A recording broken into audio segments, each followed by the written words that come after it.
నిన్న మొన్న నా మీద జరుగుతున్నటువంటి ఈ సోషల్ మీడియా దుష్ప్రచారాన్ని తీవ్రంగా ఖండిస్తా ఉన్నా. నేనేదో పార్టీలో అసంతృప్తిగా ఉన్నానని, ఏదో పార్టీ మారబోతున్నాను అని చెప్పేసి స్క్రోలింగ్ చేసి ఇష్టం వచ్చినట్టుగా చేస్తున్నటువంటి వ్యక్తులకు విజ్ఞప్తి చేస్తా ఉన్నా. ఎంతవరకు మీకు సమంజసమో ఆలోచన చేసుకోండి. ఎంతవరకు మర్యాద? తప్పుడు సమాచారం మీరు ఈ రీతిగా చేసినందువల్ల మాకు ఆ 4 రోజులు మేము చిన్నచూపు చూడబడతామే తప్ప తదుపరి మీరు పొందే లబ్ధి కూడా ఏమీ లేదు అనేది గుర్తించాలా. ఒక్క నా విషయమే కాదు, ఏ విషయాల్లో అయినా కూడా తప్పుడు సమాచారాన్ని ప్రజలను తప్పుదోవ పట్టించే దానికోసం చేయడం అనేది చాలా దుర్మార్గమైనటువంటి చర్య. మీకు దీనివల్ల ఉపయోగం జరుగుతుంది అంటే మేము నష్టపోయినా కూడా దాన్ని హర్షించవచ్చు.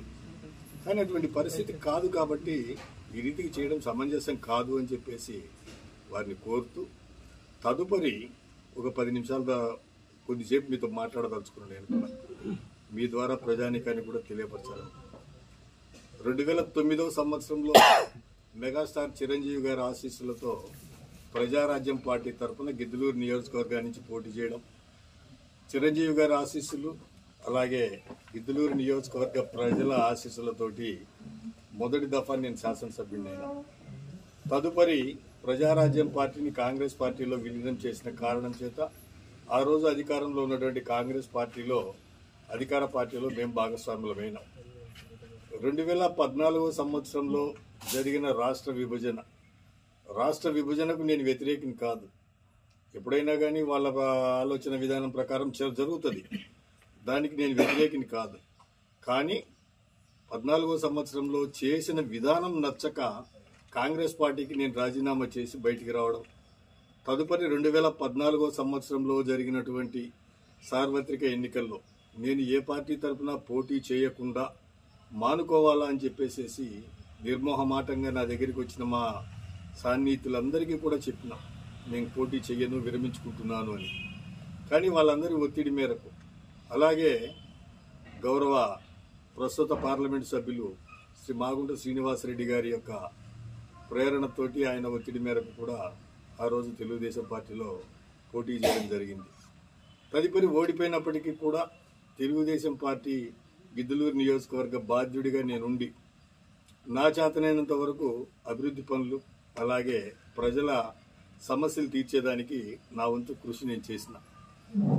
కానీ తదుపరి తెలుగుదేశం పార్టీ 23 మంది శాసనసభ్యుల్ని వైఎస్ఆర్ కాంగ్రెస్ పార్టీ నుంచి కొనుగోలు చేసి చేర్చుకొని అందులో కొందరికి మంత్రి పదవులు ఇచ్చి దాన్ని నేను వ్యతిరేకించి అధికార పార్టీ అయిన తెలుగుదేశం పార్టీని విడనాడి నేను ఆ రోజే తెలుగుదేశం పార్టీకి రాజీనామా చేసి బయటకు వచ్చినప్పటికీ కూడా 2009లో ఏ రోజైతే మొదలు పెట్టినానో ఆ రాజకీయ ప్రయాణం అనేది, ఎమ్మెల్యేగా ఉన్నా ఉండకపోయినా, గెలిచినా ఓడినా, అలాగే ఏ పార్టీతో సంబంధం లేకుండా కూడా నేను ఆ నియోజకవర్గాన్ని కనిపెట్టుకొని 2018 డిసెంబర్ వరకు కూడా ఏ పార్టీ సభ్యుడిగా కాకుండా ఈ 23 మందిని పార్టీ ఫిరాయింపుల మీద వ్యతిరేకించి న్యాయ వ్యవస్థ చుట్టూ తిరిగి హైకోర్టు, సుప్రీంకోర్టు ఇన్ని విధాలు తిరిగి చేసిన.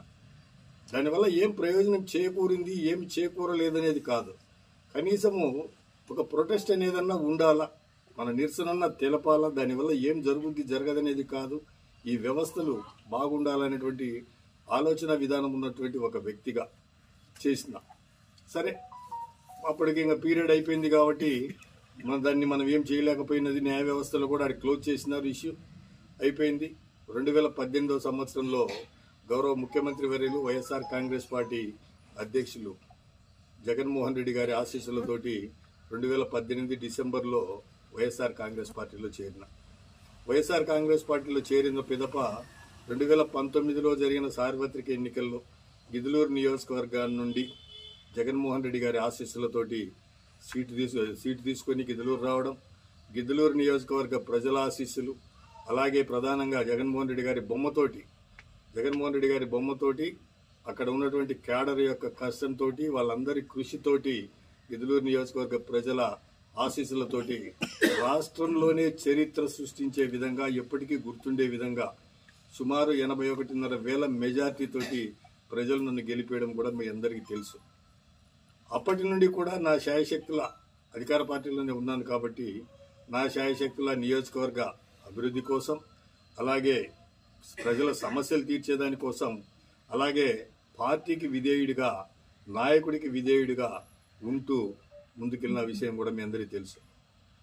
తదుపరి జరిగినటువంటి ఈ స్థానిక సంస్థల ఎన్నికల్లో జగన్మోహన్ రెడ్డి గారి బొమ్మ పుణ్యమా అని నేనెట్టయితే పదవిని పొందినానో, ప్రజల ఆశీస్సులు జగన్మోహన్ రెడ్డి గారి బొమ్మ పుణ్యమా అని మా పార్టీలోని కొందరు కూడా ఎంపీపీలు కావచ్చు, జెడ్పీటీసీలు కావచ్చు, ఎంపీటీసీలు కావచ్చు, సర్పంచ్లు కావచ్చు, వివిధ హోదాల్లో ప్రజల యొక్క ఇదితోటి ఉండేటువంటి పదవులు కావచ్చు, లేదా పార్టీ పదవులు కావచ్చు పొందిండ్రు.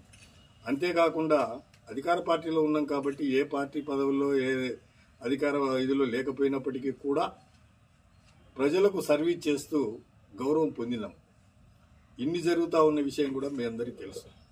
కానీ దురదృష్టవశాత్తు ఎందుకో నా మీద వ్యక్తిగతంగా దుష్ప్రచారం అనేది మొదలుపెట్టినారు.